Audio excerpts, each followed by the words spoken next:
हाजर अरदास है हजूर, हाजर अरदास। दुख सुख साच करते प्रभु पास।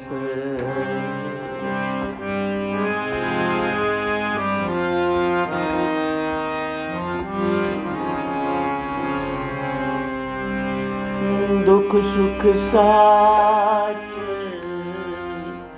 करते प्रभु पास है हजूर, हाजर अरदास।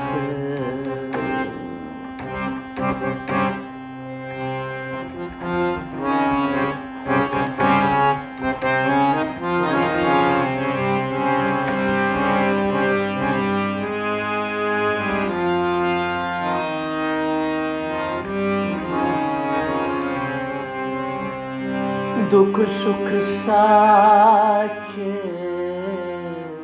करते प्रभु पास है हजूर, हाजर अरदास।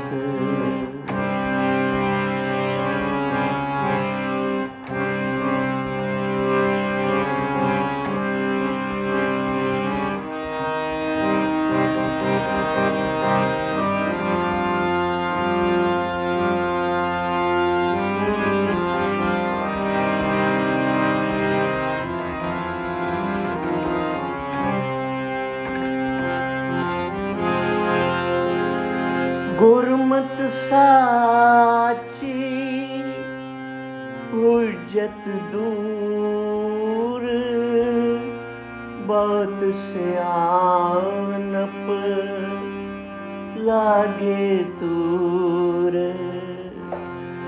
लागी मैल मिटे सच नाय, गुर प्रसादी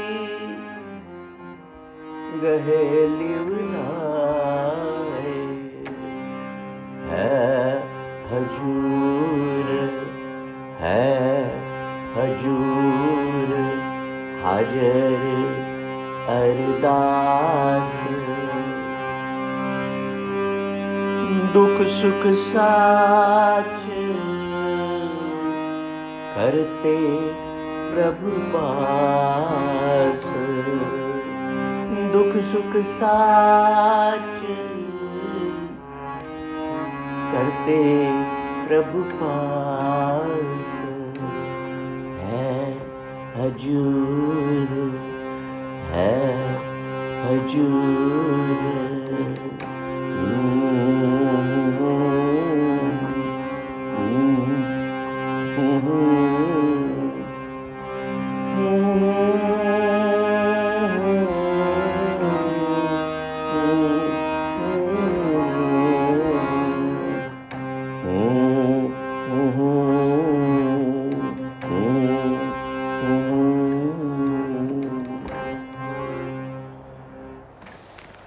मेरे प्यारे सतगुरु, दुनिया नूं तारन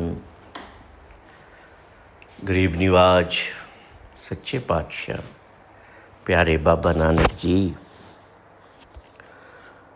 दा खूबसूरत शब्द सानू शिक्षा दे रहा है, एजुकेट कर रहा है, अवेयर कर रहा है।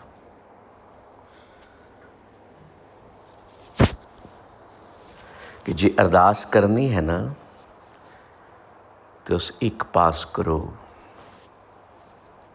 उस रब अगे करो जेड़ा एवर प्रेजेंट है,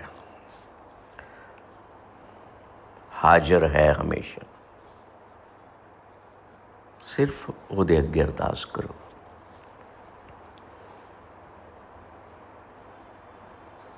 क्योंकि यह सच है, सुख और दुख जीवन विच आउना, यह सच्चाई है। और यह किहदे हत्थे विच न, ਐਸ ਵਾਹਿਗੁਰੂ ਅਕਾਲ ਪੁਰਖ ਦੇ ਹੱਥੇ 'ਚ ਦੁੱਖ ਸੁੱਖ ਸਾਚ ਕਰਤੇ ਪ੍ਰਭ ਪਾਸ। ਜੇ ਸੰਸਾਰ ਵਿੱਚ ਆਏ ਹਾਂ ਨਾ, ਤੇ ਇੱਕ ਪਾਸਾ ਸਾਡਾ ਦੁੱਖ ਹੈ, ਦੂਜਾ ਪਾਸਾ ਸਾਡਾ ਸੁੱਖ ਹੈ। ਅਸੀਂ ਇਸ ਤੋਂ ਬਚ ਨਹੀਂ ਸਕਦੇ। But is anything there available through which we can reduce our suffering, or we can ask someone to please bless us with non-suffering? किस नूं दुख नहीं आया, किस नूं सफरिंग नहीं आई।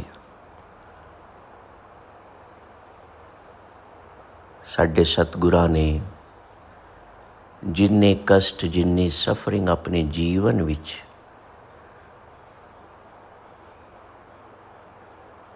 वाहिगुरू दा अकाल पुरख दा पाणा मन के शुक्र गुजार के स्वीकार कीती।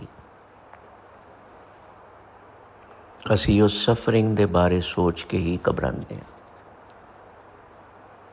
ਔਰ ਆਪਣੇ ਛੋਟੇ ਛੋਟੇ ਦੁੱਖਾਂ ਨੂੰ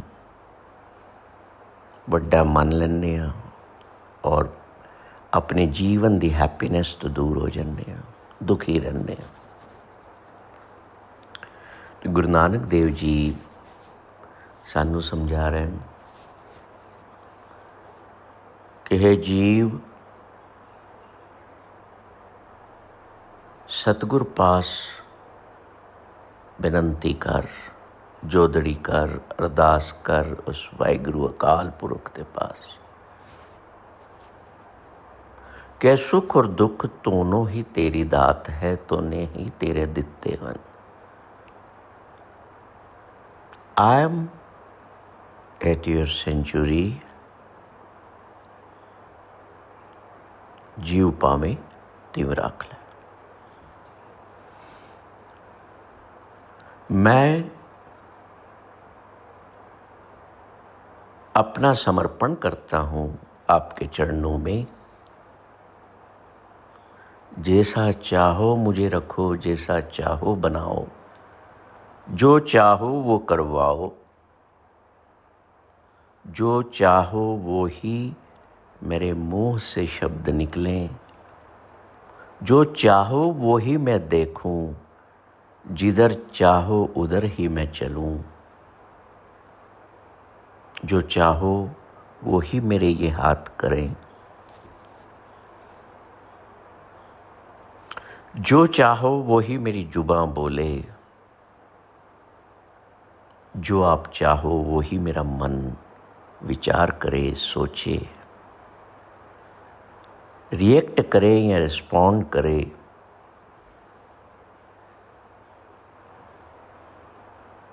क्यों? क्योंकि आपका ही दिया हुआ है। It is a gift of you to मी।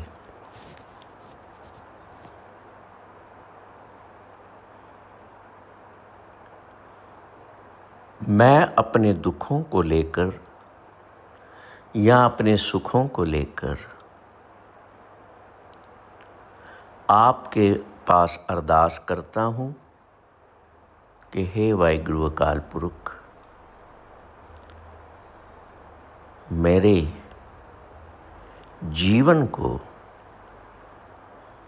संसार के इन सुखों और दुखों से ऊपर उठकर जीने की शक्ति मुझे प्रदान करो। क्योंकि इंसानी जीवन हो या किसी दूसरे जीव का जीवन हो, सुख और दुख आएंगे, ये सत्य है। पर ये किसके हाथ में है? अकाल पुरख वाहिगुरू के। वो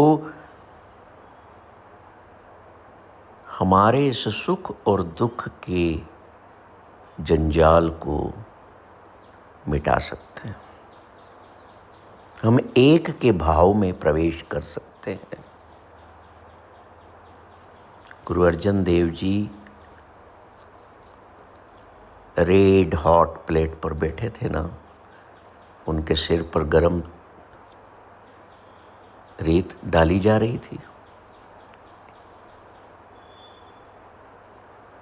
क्या दुखी थे इतने बड़े कष्ट से? नहीं।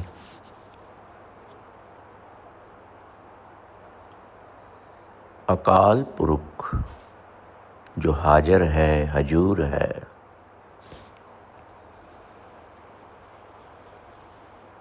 उसके हुक्म में जी रहे थे।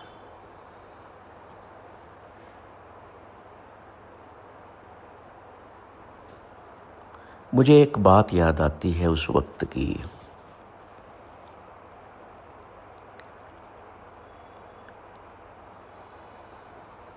कि जो 2-3 लोग उनके सिर पर गरम रेत डाले जा रहे थे, नीचे से आग लगी हुई थी, तवे पर वो बैठे हुए थे।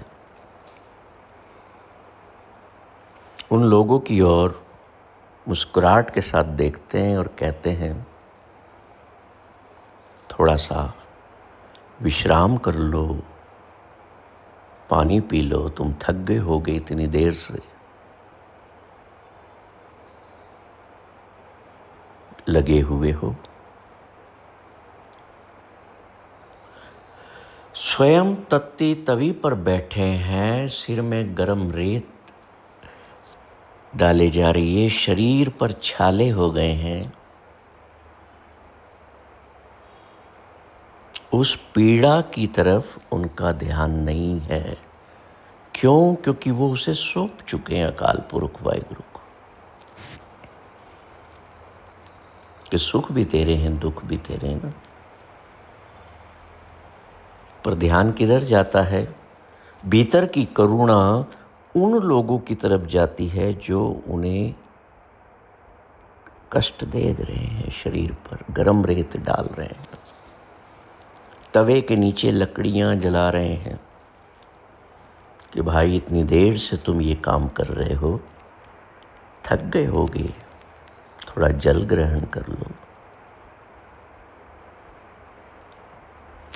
ये करुणा स्वयं बहुत बड़ी पीड़ा या कष्ट में होते हुए भी दूसरों के कष्ट का ख्याल आना, ये एक इंसान के लिए संभव नहीं। ये उसी के लिए संभव है जो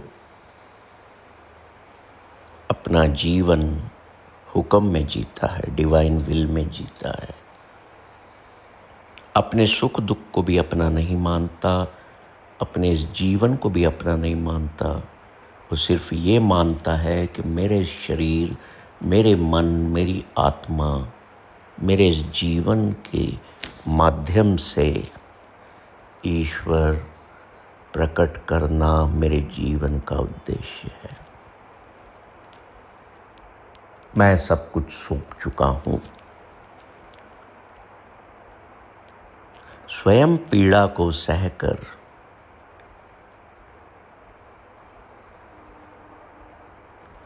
दूसरों की पीड़ा को कम करने का भाव चेहरे पर मुस्कुराहट ही लाएगा ना, असीम शांति ही लाएगा, और वो ही उनके चेहरे पर थी कि मेरे कारण किसी और को कष्ट दुख न हो।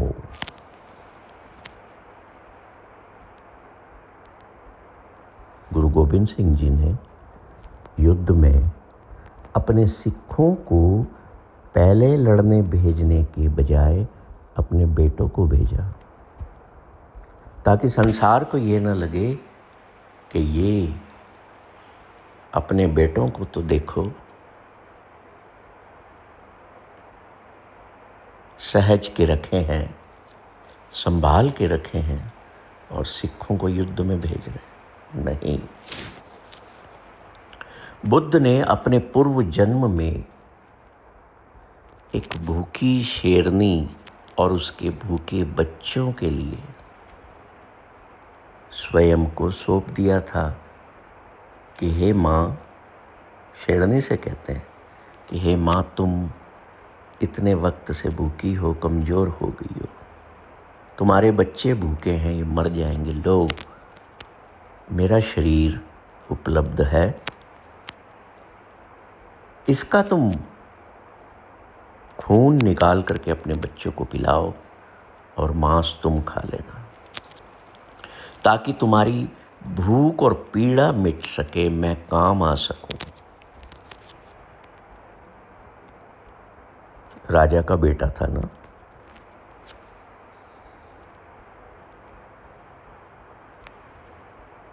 सब कुछ छोड़ के चला गया था। जब अगले जन्म में वो बुद्ध बना। अपने आप को सौंप देना अकाल पुरुष को, वाहिगुरु को।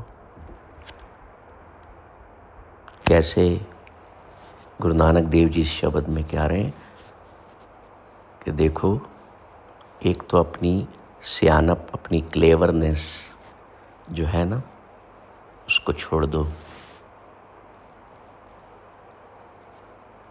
आर्गुमेंट्स मत करो, गुरु की टीचिंग को फॉलो करो, गुरु के शब्द को फॉलो करो, दिल में बसाओ। जितनी ज़्यादा सियानप करोगे, जितनी ज़्यादा इस संसार में क्लेवरनेस में रहोगे, चतुराई अपनाओगे, दूसरों को मूर्ख बनाओगे, उतनी ही मैल तुम्हारे भीतर जमती जाएगी और वहाँ से कष्ट और दुख पैदा होंगे। तो हम पूछें, बाबा जी, मैल तो हमारे भीतर जम गई है, अब हम कैसे उससे दूर हों, कैसे उसको हटाएं, उन लेयर्स को? कहते हैं, लागी मेल मिटे सच नाय। गुरु के शब्द को धारण करो, अपने मन को गुरु का मन बनाने का प्रयास करो, मैल निकल जाएगी, धुल जाएगी। जब ये काम शुरू करोगे ना, तो गुरु स्वयं कृपा करेंगे, ग्रेस उनकी हमें मिलेगी, और वो ग्रेस अकाल पुरुष वाहिगुरु ईश्वर की ही होगी। जीवन में, संसार में झूठ को मत कमाओ, ज़्यादा बोलो मत, ज़्यादा बातें मत करो। देखो, कई लोग लगे रहते हैं ना, नहीं बोलना है वहाँ भी बोलते हैं, गपशप में लगे रहते हैं, निंदा में लगे रहते हैं, जहाँ देखो वहाँ बैठकर। तो नानक क्या कह रहे हैं? ये सब तेरे भीतर मैल बढ़ा रहे हैं।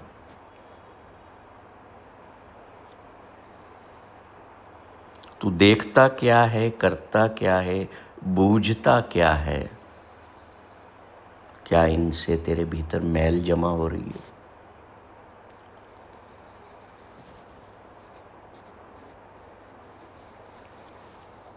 ये बचने के तरीके गुरु नानक बता रहे हैं। और रास्ता क्या है? एक, गुरु का शब्द।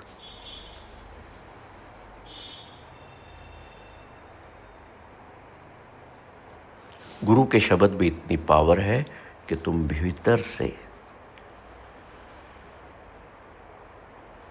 स्वच्छ, प्योर, खालिस होने लगोगे। जब भी हम, मैं और तुम, देखें कि हमारे भीतर मैल चढ़ रही है, किसी सोच से, किसी कर्म से, किसी नेगेटिविटी से, तो go back to, we must all go back to guru शब्द।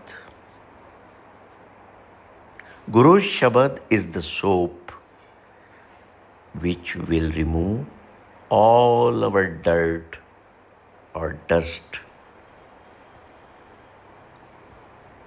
placed in our minds. क्योंकि गुरु कह रहे हैं कि अगर ये धूल, ये डस्ट, ये मैल तेरे मन में जमी है, वहाँ इसको साफ कर दे। अन्यथा ये दिल में जम गई या फिर आत्मा के तल तक पहुँच गई तो तेरा जीवन कष्टों दुखों में जाएगा, क्योंकि वो आत्म तत्व जो है वो आनंद का स्वरूप है और वो दुख को बर्दाश्त नहीं करता, और इंसान जीवन भर दुखों में कष्टों में फिर तड़प तड़प कर जीता है। जैसे कहते हैं ना, पहली एंट्री में ही द्वार पर ही जिस मेहमान को अंदर लेना है घर में या नहीं लेना है, द्वार पर ही जिसे नहीं लेना है उसे मना कर दो। तो हमारा जो इस जीवन का द्वार है वो है मन। कौन से विचार हमें अंदर भीतर लेना है। डिसाइड एट योर डोर, द्वार। Make your body, make your this body, this temple a gurdwara. किस इस गुरु के दिए हुए शरीर में, मन में, दिल में कौन सी चीज मुझे भीतर लेना है, कौन सी नहीं लेना। तो बाबा नानक जी प्यारे सतगुरु ਦਾ ਇਹ ਸ਼ਬਦ ਸਾਨੂੰ ਅਵੇਅਰ ਕਰ ਰਿਹਾ ਹੈ ਕਿ ਤੂੰ ਕੂੜ ਨਾ ਕਮਾ।